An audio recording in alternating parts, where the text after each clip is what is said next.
ನಿಮಗೆ ಇದು ಅನುಭವಕ್ಕೆ ಬರುತ್ತದೆಯೇ? ವಯಸ್ಸು ಜಾಸ್ತಿಯಾಗುತ್ತಾ ಹೋದಂತೆ ಮೊದಲಿನ ಶಕ್ತಿ ನಮ್ಮ ದೇಹದಲ್ಲಿ ಉಳಿಯುತ್ತಿಲ್ಲ ಎಂದು. ಮೊದಲಿನಂತೆ ನಮ್ಮ ದಿನಚರಿ ಪ್ರಾರಂಭವಾಗುವುದಿಲ್ಲ. ನಿದ್ದೆಯಿಂದ ಎದ್ದಾಗ ನಮ್ಮ ದೇಹದಲ್ಲಿ ಮೊದಲಿನಂತೆ ಯಾವುದೇ ರೀತಿಯ ಉತ್ಸಾಹವಿಲ್ಲ.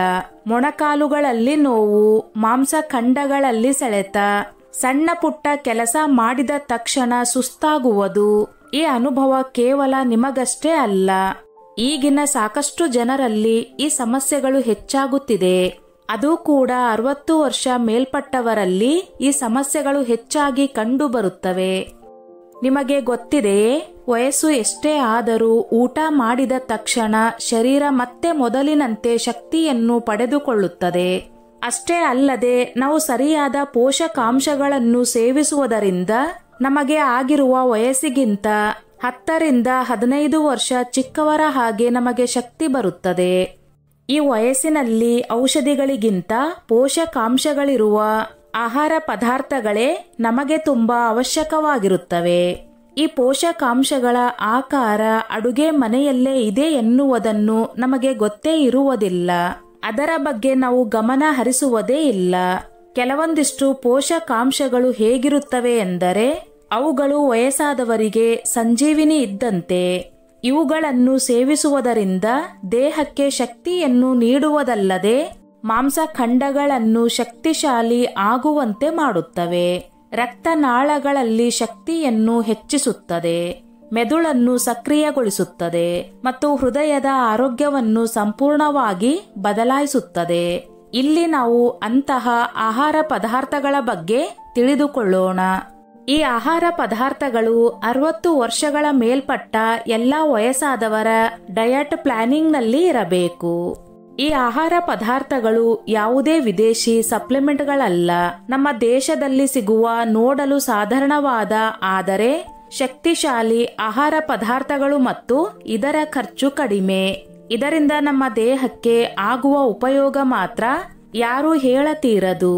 ಸ್ನೇಹಿತರೆ, ಅದಕ್ಕೂ ಮೊದಲು ನನ್ನದೊಂದು ಕಳಕಳಿಯ ವಿನಂತಿ. ಎಷ್ಟೋ ಜನ ವಿಡಿಯೋ ನೋಡುತ್ತೀರಿ, ಆದರೆ ಲೈಕ್ ಮಾಡುವುದನ್ನು ಮರೆತು ಬಿಡುತ್ತೀರಿ. ದಯವಿಟ್ಟು ಲೈಕ್ ಮಾಡಿ, ನಿಮ್ಮ ಅನಿಸಿಕೆ ಅಭಿಪ್ರಾಯಗಳನ್ನು ಕಮೆಂಟ್ ಮಾಡುವ ಮೂಲಕ ತಿಳಿಸಿ. ಮೊದಲನೆಯದಾಗಿ, ನೆನೆಸಿಟ್ಟ ಬಾದಾಮಿ ನೋಡುವುದಕ್ಕೆ ಸಾಧಾರಣವಾಗಿರಬಹುದು, ಆದರೆ ಕೆಲಸ ಮಾತ್ರ ಅದ್ಭುತವಾದದ್ದು. ಡಾಕ್ಟರ್ಗಳು ಇದನ್ನು ಸೂಪರ್ ಫುಡ್ ಲಿಸ್ಟಿಗೆ ಸೇರಿಸಿದ್ದಾರೆ. ಪ್ರತಿದಿನ ಬೆಳಗ್ಗೆ ಎದ್ದ ತಕ್ಷಣ ಖಾಲಿ ಹೊಟ್ಟೆಯಲ್ಲಿ ರಾತ್ರಿ ನೆನೆಸಿಟ್ಟ 5 ಅಥವಾ 6 ಬಾದಾಮಿಯನ್ನು ಸೇವಿಸುವುದರಿಂದ 60 ವರ್ಷ ಮೇಲ್ಪಟ್ಟವರಲ್ಲಿ ಯುವಕರಂತೆ ಶಕ್ತಿಯನ್ನು ಮತ್ತೆ ನೀಡುತ್ತದೆ. ಬಾದಾಮಿಯಲ್ಲಿ ಸಾಕಷ್ಟು ಪ್ರಮಾಣದಲ್ಲಿ ವಿಟಮಿನ್ ಇ ಇರುತ್ತದೆ. ನಿಮ್ಮ ಚರ್ಮದ ಆರೋಗ್ಯವನ್ನು ಸುಧಾರಿಸುತ್ತದೆ. ಕೂದಲು ಉದುರುವುದು ಕಡಿಮೆಯಾಗುತ್ತದೆ.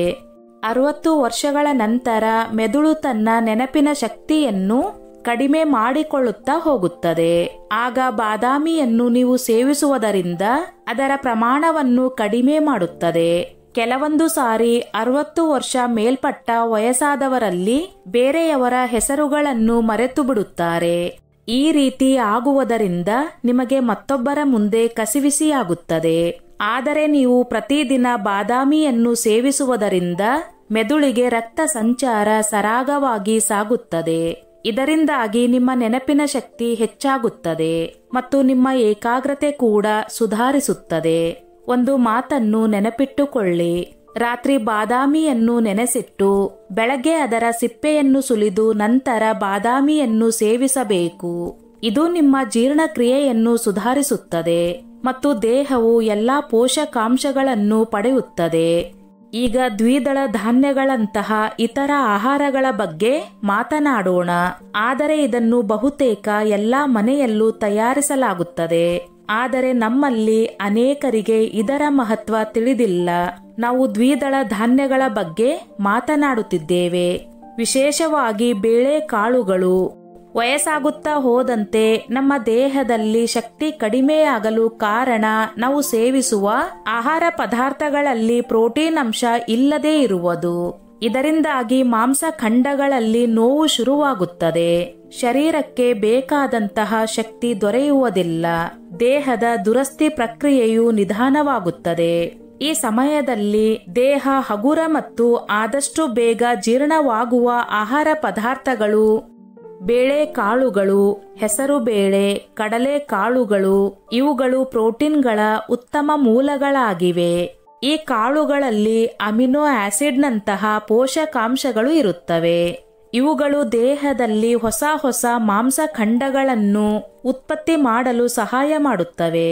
ಈ ಬೇಳೆಕಾಳುಗಳು ಹೊಟ್ಟೆಗೆ ಇದು ಹೆಚ್ಚು ಹೊರೆಯನ್ನು ಉಂಟು ಮಾಡುವುದಿಲ್ಲ. ಆದ್ದರಿಂದ ಗ್ಯಾಸ್, ಮಲಬದ್ಧತೆ ಮುಂತಾದ ಸಾಮಾನ್ಯ ಸಮಸ್ಯೆಗಳು ಉಂಟಾಗುವುದಿಲ್ಲ. ನೀವು ಸ್ವಲ್ಪ ಯೋಚಿಸಿ. ಪ್ರತಿದಿನ 1 ಬಟ್ಟಲು ಬೇಳೆಯಿಂದ ಮಾಡಿದ ಪದಾರ್ಥವನ್ನು ಸೇವಿಸುತ್ತಾ ಬಂದರೆ ನಮ್ಮ ದೇಹಕ್ಕೆ ಇಂಧನ ಸಿಕ್ಕಂತಾಗುತ್ತದೆ. ಇದು ನಮ್ಮ ದೇಹಕ್ಕೆ ತುಂಬಾ ಅವಶ್ಯಕವಾಗಿದೆ. 3ನೆಯ ಮಹತ್ವಪೂರ್ಣ ಆಹಾರ ಪದಾರ್ಥವೆಂದರೆ, ಇದನ್ನು ಕೇಳಲು ತುಂಬಾ ಸಾಧಾರಣ ಎನಿಸಬಹುದು, ಆದರೆ ಇದರಿಂದ ನಮ್ಮ ದೇಹಕ್ಕೆ ಸಿಗುವ ಪೋಷಕಾಂಶಗಳನ್ನು ನಾವು ಊಹೆ ಮಾಡಲು ಕೂಡ ಸಾಧ್ಯವಿಲ್ಲ. ಇದು ದೇಹದ ಒಳಭಾಗದ ಮೇಲೆ ಆಳವಾದ ಪರಿಣಾಮವನ್ನು ಬೀರುತ್ತದೆ, ವಿಶೇಷವಾಗಿ ಹೃದಯ ಮತ್ತು ಮೂಳೆಗಳ ಮೇಲೆ. ಈ ಆಹಾರವು ಎಳ್ಳು ಚಿಕ್ಕದಾಗಿದೆ, ಆದರೆ ಇದರ ಪ್ರತಿಯೊಂದು ಕಾಳುಗಳಲ್ಲಿ ಸಾಕಷ್ಟು ಪ್ರಮಾಣದ ಕ್ಯಾಲ್ಸಿಯಂ ಇರುತ್ತದೆ. ತುಂಬಾ ಜನಕ್ಕೆ ಗೊತ್ತಿಲ್ಲ, ನಮಗೆ ವಯಸ್ಸಾಗುತ್ತಾ ಹೋದಂತೆ ನಮ್ಮ ಮೂಳೆಗಳಲ್ಲಿರುವ ಸಾಂದ್ರತೆ ಕಡಿಮೆಯಾಗುತ್ತಾ ಹೋಗುತ್ತದೆ. ಅದರಿಂದಾಗಿ ವಯಸ್ಸಾದ ಮೇಲೆ ಸ್ವಲ್ಪ ಎಲ್ಲಾದರೂ ಬಿದ್ದರೂ ಅಥವಾ ಕೈ ಕಾಲುಗಳು ತಗುಲಿದರೂ ಕೂಡ ಮೂಳೆ ಮುರಿದುಕೊಳ್ಳುವ ಚಾನ್ಸ್ ಇರುತ್ತದೆ. ಈ ವಯಸ್ಸಿನಲ್ಲಿ ಎಳ್ಳು ತುಂಬಾ ಪ್ರಯೋಜನಕಾರಿಯಾಗಿದೆ. ವಿಶೇಷವಾಗಿ ಚಳಿಗಾಲದಲ್ಲಿ ಬೆಲ್ಲದೊಂದಿಗೆ ಎಳ್ಳನ್ನು ಸೇವಿಸಿದರೆ ಅದರ ಪೌಷ್ಟಿಕಾಂಶದ ಅಂಶಗಳು ನಮ್ಮ ದೇಹಕ್ಕೆ ಸಾಕಷ್ಟು ಪ್ರಮಾಣದಲ್ಲಿ ದೊರೆಯುತ್ತವೆ. ಪ್ರತಿದಿನ ನಾಷ್ಟಾ ಆದ ಮೇಲೆ 1 ಸ್ಪೂನ್ ಎಳ್ಳನ್ನು ಬೆಲ್ಲದ ಜೊತೆ ಸೇವಿಸುವುದರಿಂದ ನಮ್ಮ ಶರೀರದಲ್ಲಿ ಕ್ಯಾಲ್ಸಿಯಂ, ಮೆಗ್ನೀಸಿಯಂ, ಫಾಸ್ಫರಸ್ ಕಡಿಮೆಯಾಗದಂತೆ ನೋಡಿಕೊಳ್ಳುತ್ತದೆ. ಇದನ್ನು ಹಸಿಯಾಗಿ ಸೇವಿಸಲು ನಿಮಗೆ ಇಷ್ಟವಿಲ್ಲದಿದ್ದರೆ ಅದನ್ನು ಸ್ವಲ್ಪ ಹುರಿದು ಬೆಲ್ಲ ಹಾಕಿ ಉಂಡೆ ಮಾಡಿಟ್ಟುಕೊಂಡು ಪ್ರತಿದಿನ 1 ಉಂಡೆಯನ್ನು ತಿನ್ನಬಹುದು. ಇದು ಹೃದಯದ ಆರೋಗ್ಯವನ್ನು ಸುಧಾರಿಸುತ್ತದೆ. ಇದರಲ್ಲಿರುವ ಒಳ್ಳೆಯ ಫ್ಯಾಟ್ ನಮ್ಮ ಹೃದಯದ ಆರೋಗ್ಯಕ್ಕೆ ತುಂಬಾ ಮುಖ್ಯವಾಗಿದೆ. ನಾವೆಲ್ಲರೂ ಬಯಸುವುದು ಅಷ್ಟೇ, ಯಾರದೇ ಸಹಾಯವಿಲ್ಲದೆ ನಮ್ಮ ಪಾಡಿಗೆ ನಾವು ಓಡಾಡುವುದು, ಕುಳಿತುಕೊಳ್ಳುವುದು, ನಮ್ಮ ಕೆಲಸಗಳನ್ನು ನಾವೇ ಮಾಡಿಕೊಳ್ಳಬೇಕು ಎನ್ನುವುದನ್ನು ಬಯಸುತ್ತೇವೆ. ಈ ಸ್ವಾವಲಂಬನೆಯನ್ನು ಕಾಪಾಡಿಕೊಳ್ಳಲು ಎಳ್ಳು ಸರಳ ಆದರೆ ಪರಿಣಾಮಕಾರಿ ಅಭ್ಯಾಸವಾಗಿದೆ. ನಾವು ಈಗ ಈ 3 ಆಹಾರ ಪದಾರ್ಥಗಳ ಬಗ್ಗೆ ತಿಳಿದುಕೊಂಡೆವು. ಇವೆಲ್ಲವೂ ನಮ್ಮ ಮನೆಯಲ್ಲಿ ಸಿಗುವ ಸಾಧಾರಣವಾದ ಆಹಾರ ಪದಾರ್ಥಗಳಾಗಿವೆ. ನಾವು ಇದನ್ನೆಲ್ಲ ಬಿಟ್ಟು ವಿದೇಶಿ ಸಪ್ಲಿಮೆಂಟ್ಗಳನ್ನು ತೆಗೆದುಕೊಳ್ಳುವ ಅವಶ್ಯಕತೆ ಇಲ್ಲ. ಇವುಗಳನ್ನೇನು ಸಾಕಷ್ಟು ಪ್ರಮಾಣದಲ್ಲಿ ಸೇವಿಸುವ ಅವಶ್ಯಕತೆ ಇಲ್ಲ. ಕಡಿಮೆ ಪ್ರಮಾಣದಲ್ಲಿ ಸೇವಿಸಿದಷ್ಟು ನಮ್ಮ ಆರೋಗ್ಯಕ್ಕೆ ಎಲ್ಲಾ ಪೋಷಕಾಂಶಗಳು ದೊರೆಯುತ್ತವೆ. ವಯಸ್ಸಾಗುತ್ತಾ ಹೋದಂತೆ ಕೇವಲ ದೇಹ ಮಾತ್ರ ಅಲ್ಲ, ಮನಸ್ಸು ಕೂಡ ಆಯಾಸವಾದಂತೆ ಕಾಣಿಸುತ್ತದೆ. ಯಾವಾಗ ನಮಗೆ ಹಸಿವಾಗುವುದು ಕಡಿಮೆಯಾಗುತ್ತದೆ ಆಗ ನಾವು ಆಹಾರ ಪದಾರ್ಥಗಳನ್ನು ಕೂಡ ಸೇವಿಸುವುದನ್ನು ಕಡಿಮೆ ಮಾಡುತ್ತೇವೆ. ಊಟ ಮಾಡಿದ ತಕ್ಷಣ ನಮ್ಮ ಹೊಟ್ಟೆ ಭಾರ ಎನಿಸುತ್ತದೆ. ಆಗ ನಮಗೆ ಅರ್ಥವಾಗುತ್ತದೆ ನಮ್ಮ ದೇಹದಲ್ಲಿರುವ ಚಯಾಪಚಯ ಕ್ರಿಯೆ ಕಡಿಮೆಯಾಗಿದೆ ಎಂದು. ಇದಕ್ಕೆ ಮುಖ್ಯವಾದ ಕಾರಣವೇನೆಂದರೆ ಮೆಟಾಬಾಲಿಸಂ ಕಡಿಮೆಯಾಗಿರುವುದು.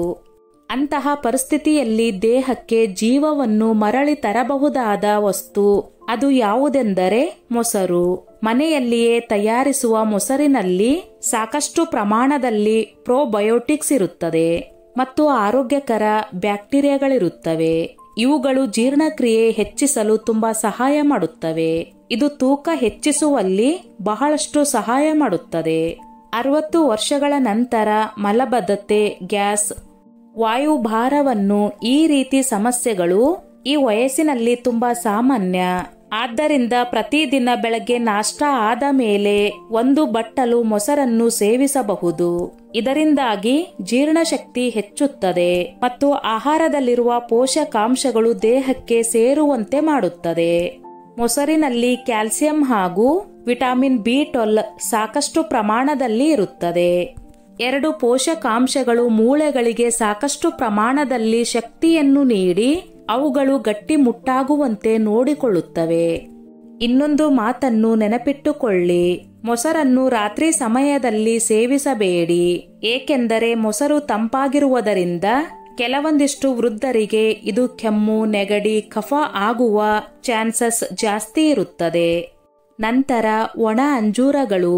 ನೋಡಲು ನಿಮಗೆ ಇದು ಸಾಮಾನ್ಯ ಎನಿಸಬಹುದು, ಆದರೆ ನಮ್ಮ ಶರೀರಕ್ಕೆ ಇದರಿಂದ ತುಂಬಾ ಉಪಯೋಗಗಳಿವೆ. ಈ ಒಣಗಿದ ಅಂಜೂರಗಳನ್ನು ಬೆಳಗ್ಗೆ ಖಾಲಿ ಹೊಟ್ಟೆಯಲ್ಲಿ ಸೇವಿಸುವುದರಿಂದ ಶರೀರದಲ್ಲಿ ಆಗುವ ಸುಸ್ತು, ನೋವು, ತಲೆ ಸುತ್ತುವುದು, ಕಡಿಮೆ ರಕ್ತ, ಸುಸ್ತಾಗುವುದು ಇದೆಲ್ಲವೂ ಪ್ರತಿದಿನ ಅಂಜೂರವನ್ನು ಸೇವಿಸುವುದರಿಂದ ಕಡಿಮೆಯಾಗುತ್ತದೆ. ಅಂಜೂರವು ಬಹಳಷ್ಟು ಫೈಬರ್ ಅನ್ನು ಹೊಂದಿದ್ದು ಇದು ವಯಸ್ಸಾದವರಲ್ಲಿ ಬಹಳ ಸಾಮಾನ್ಯವಾದ ಸಮಸ್ಯೆಯಾದ ಮಲಬದ್ಧತೆಯನ್ನು ನಿವಾರಿಸಲು ಸಹಾಯ ಮಾಡುತ್ತದೆ.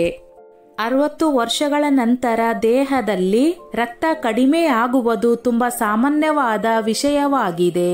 ರಕ್ತ ಕಡಿಮೆಯಾದರೆ ಹಿಮೋಗ್ಲೋಬಿನ್ ಕೂಡ ಕಡಿಮೆಯಾಗುತ್ತದೆ.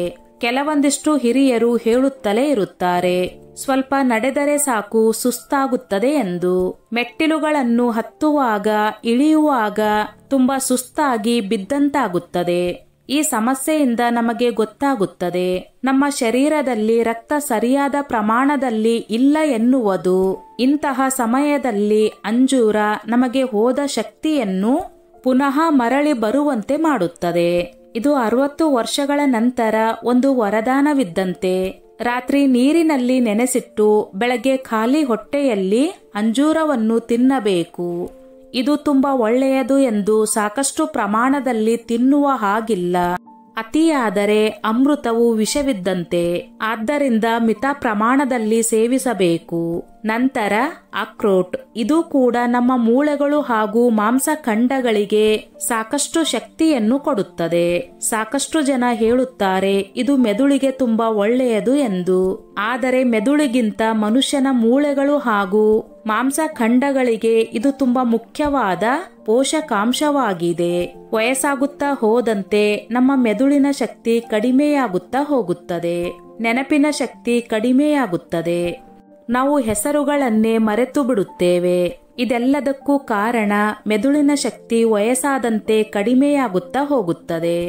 ಅಕ್ರೋಟ್ನಲ್ಲಿ ಒಮೆಗಾ 3 ಹಾಗೂ ಫ್ಯಾಟಿ ಆಸಿಡ್ ಇರುತ್ತದೆ. ಈ ಪೋಷಕಾಂಶಗಳು ಮೆದುಳಿನ ಈ ಸಮಸ್ಯೆಗಳ ವಿರುದ್ಧ ಹೋರಾಡುತ್ತವೆ. ಪ್ರತಿದಿನ ಬೆಳಗ್ಗೆ ನೆನೆಸಿಟ್ಟ ಅಕ್ರೋಟ್ ಅನ್ನು ತಿನ್ನುವುದರಿಂದ ನಿಮ್ಮ ಕೈಕಾಲುಗಳಲ್ಲಿರುವ ನೋವು ಕಡಿಮೆಯಾಗುತ್ತದೆ. ನಿಮ್ಮ ದೇಹದಲ್ಲಿ ಶಕ್ತಿ ಹೆಚ್ಚುತ್ತದೆ. ನಿಮ್ಮ ಮೆದುಳು ಸಕ್ರಿಯವಾಗುತ್ತದೆ ಮತ್ತು ನಿಮ್ಮ ಹೃದಯ ಬಡಿತ ಕೂಡ ನಿಯಂತ್ರಣದಲ್ಲಿರುತ್ತದೆ. ಅಕ್ರೋಟ್ ಹೃದಯದಲ್ಲಿರುವ ಕೊಲೆಸ್ಟ್ರಾಲ್ ಅನ್ನು ಕಡಿಮೆ ಮಾಡುತ್ತದೆ. ಇದರಿಂದಾಗಿ ಹೃದಯದ ಕಾಯಿಲೆಗಳು, ಹಾರ್ಟ್ ಅಟ್ಯಾಕ್, ಸ್ಟ್ರೋಕ್ ನಂತಹ ಸಮಸ್ಯೆಗಳು ಎದುರಾಗುವುದಿಲ್ಲ. ಇದು ವಯಸ್ಸಾದವರ ಒಂದು ಚಿಂತೆಯಾಗಿರುತ್ತದೆ. ಹೃದಯವನ್ನು ಆರೋಗ್ಯವಾಗಿ ಇಟ್ಟುಕೊಳ್ಳುವುದು. ಅಕ್ರೋಟ್ನಲ್ಲಿ ಆಂಟಿ ಆಕ್ಸಿಡೆಂಟ್ಗಳಿರುತ್ತವೆ. ಇದು ಶರೀರದಲ್ಲಿರುವ ಜೀವಕೋಶಗಳನ್ನು ರಕ್ಷಿಸುತ್ತದೆ. ಇದು ವಯಸ್ಸಾಗುವ ಪ್ರಕ್ರಿಯೆಯನ್ನು ನಿಧಾನಗೊಳಿಸುತ್ತದೆ. ಆದಷ್ಟು ಬೇಗ ಈ ಪ್ರಕ್ರಿಯೆಯನ್ನು ಶುರು ಮಾಡಿ. ಬೆಳಗ್ಗೆ ಎದ್ದ ತಕ್ಷಣ 1 ಗ್ಲಾಸ್ ಬಿಸಿ ನೀರು, 4 ರಿಂದ 5 ಬಾದಾಮಿ, 2 ಅಂಜೂರ ಹಾಗೂ 2 ಅಕ್ರೋಟುಗಳನ್ನು ತಿನ್ನುವುದರಿಂದ ನಿಮ್ಮ ದೇಹವು ಶಕ್ತಿಶಾಲಿಯಾಗುತ್ತದೆ ಮತ್ತು ನಿಮ್ಮ ಹೊಟ್ಟೆಯು ಹಗೂರವಾಗಿರುತ್ತದೆ. ಇಂತಹ ಚಿಕ್ಕ ಚಿಕ್ಕ ಬದಲಾವಣೆಗಳೇ ನಿಮ್ಮ ಜೀವನವನ್ನು ಹೊಸದಾಗಿ ಪ್ರಾರಂಭಿಸುವಂತೆ ಮಾಡುತ್ತವೆ. ನಮ್ಮ ಹಿರಿಯರು ಒಂದು ಮಾತನ್ನು ಹೇಳುತ್ತಿದ್ದರು, ಯಾವ ರೀತಿ ಒಳ್ಳೆಯ ಊಟವನ್ನು ಮಾಡುತ್ತೇವೆ ಅದೇ ರೀತಿ ನಮ್ಮ ಮನಸ್ಸು ಕೂಡ ಒಳ್ಳೆಯದಾಗಿರುತ್ತದೆ. ನಮ್ಮ ಮನಸ್ಸು ನೆಮ್ಮದಿಯಾಗಿದ್ದರೆ ಆರೋಗ್ಯ ಕೂಡ ಚೆನ್ನಾಗಿರುತ್ತದೆ. ಒಳ್ಳೆಯ ಆಹಾರವನ್ನು ನಿಮ್ಮ ಊಟದಲ್ಲಿ ಸೇರಿಸಿಕೊಳ್ಳಿ. ಆಗ ನಿಮ್ಮ ಶರೀರವೂ ಕೂಡ ಒಳ್ಳೆಯ ಆರೋಗ್ಯವನ್ನು ಪಡೆದುಕೊಳ್ಳುತ್ತದೆ. ನಮ್ಮ ಪ್ರತಿದಿನದ ಊಟದಲ್ಲಿ ಬೇಳೆ ಕಾಳುಗಳನ್ನು ಸೇರಿಸಿಕೊಳ್ಳಬೇಕು. ಇದರಲ್ಲಿರುವ ಪೋಷಕಾಂಶಗಳು ನಮ್ಮ ದೇಹವನ್ನು ಸೇರಿದರೆ ನಮ್ಮ ದೇಹಕ್ಕೆ ಹೊಸ ರೀತಿಯ ಶಕ್ತಿ ಬಂದಂತಾಗುತ್ತದೆ. ಕಾಳುಗಳಲ್ಲಿರುವ ಪೋಷಕಾಂಶಗಳು ರಕ್ತದಲ್ಲಿರುವ ಕೊಲೆಸ್ಟ್ರಾಲ್ ಅನ್ನು ಕಡಿಮೆ ಮಾಡಲು ಸಹಾಯ ಮಾಡುತ್ತವೆ. ಕೊಲೆಸ್ಟ್ರಾಲ್ ಕಡಿಮೆಯಾದರೆ ಹೃದಯ ಕೂಡ ಆರೋಗ್ಯವಾಗಿರುತ್ತದೆ. ಆಗ ನಮಗೆ ಸುಸ್ತಾಗುವುದು, ಆಯಾಸವಾಗುವುದು ಆಗುವುದಿಲ್ಲ. ರಾಜ್ಮಾ ಕಾಳುಗಳನ್ನು ಸ್ವಲ್ಪ ಬೇಯಿಸಿ ಅದಕ್ಕೆ ಸ್ವಲ್ಪ ಈರುಳ್ಳಿ, ನಿಂಬೆಹಣ್ಣು, ಕೊತ್ತಂಬರಿ ಸೊಪ್ಪನ್ನು ಹಾಕಿ ಸೂಪ್ನ ರೀತಿ ಸೇವಿಸಬಹುದು. ಇದರಿಂದಾಗಿ ಸಾಕಷ್ಟು ಪ್ರಮಾಣದ ಪೋಷಕಾಂಶಗಳು ನಮ್ಮ ದೇಹಕ್ಕೆ ದೊರೆಯುತ್ತವೆ. ನಂತರ ಸೂರ್ಯಕಾಂತಿ ಬೀಜಗಳು. ಇದರ ಬೀಜಗಳಲ್ಲಿ ವಿಟಮಿನ್ ಬಿ ಹಾಗೂ ಮೆಗ್ನೀಸಿಯಂ ಹಾಗೂ ಸೆಲೆನಿಯಂ ಇರುತ್ತದೆ. ಈ ಪೋಷಕಾಂಶಗಳು ಕೇವಲ ತ್ವಚೆಗಾಗಿ ಮಾತ್ರವಲ್ಲ, ವಯಸ್ಸಾಗುವ ಪ್ರಕ್ರಿಯೆಯನ್ನು ಕೂಡ ನಿಧಾನಗೊಳಿಸುತ್ತದೆ. ಮಾಂಸಖಂಡಗಳು, ಕೈ ಕಾಲುಗಳಲ್ಲಿ ಆಗುವ ಊತ ಹಾಗೂ ನಾಡಿ ಮಿಡಿತದಲ್ಲಿ ಬರುವ ಸಮಸ್ಯೆಗಳನ್ನು ನಿವಾರಿಸುತ್ತದೆ. ವಯಸ್ಸಾದ ಹಿರಿಯರು ಹೇಳುತ್ತಿರುತ್ತಾರೆ, ಕೈಗಳು ನಡುಗುತ್ತಿವೆ, ಯಾವುದಾದರೂ ವಸ್ತುಗಳನ್ನು ಹಿಡಿದುಕೊಳ್ಳಲು ಭಯವಾಗುತ್ತದೆ ಎಂದು. ಇದಕ್ಕೆ ಮುಖ್ಯವಾದ ಕಾರಣ ಏನೆಂದರೆ ಶರೀರದ ನರಗಳಲ್ಲಿ ಸಮಸ್ಯೆಗಳು ಆಗಿರುತ್ತವೆ. ಆಗ ನಾವು ಪ್ರತಿನಿತ್ಯ ಒಂದು ಮುಷ್ಟಿಯನ್ನು ಸೂರ್ಯಕಾಂತಿ ಬೀಜಗಳನ್ನು ಸೇವಿಸಿದರೆ ಈ ಎಲ್ಲಾ ಸಮಸ್ಯೆಗಳಿಗೂ ಪರಿಹಾರ ಸಿಗುತ್ತದೆ. ಈ ಬೀಜಗಳನ್ನು ನೀವು ಮೊಸರು, ಸಲಾಡ್ ಹಾಗೂ ಓಟ್ಸ್ನಲ್ಲಿ ಸೇರಿಸಿ ಸೇವಿಸಬಹುದು. ನಂತರ ಅರಿಶಿನ ಮಿಶ್ರಿತ ಹಾಲು. ಇದನ್ನು ಕೆಲವು ಜನ ಬಂಗಾರದ ಹಾಲು ಎಂದು ಕರೆಯುತ್ತಾರೆ. ಕೆಲವೊಂದಿಷ್ಟು ಹಿರಿಯರು ಹೇಳುತ್ತಿರುತ್ತಾರೆ, ಸಾಯಂಕಾಲವಾಗುತ್ತಿದ್ದಂತೆ ಕೈ ಕಾಲುಗಳಲ್ಲಿ ನೋವು ಕಾಣಿಸಿಕೊಳ್ಳುತ್ತದೆ, ರಾತ್ರಿ ಸರಿಯಾಗಿ ನಿದ್ದೆ ಬರುವುದಿಲ್ಲ ಎಂದು ಹೇಳುತ್ತಾರೆ.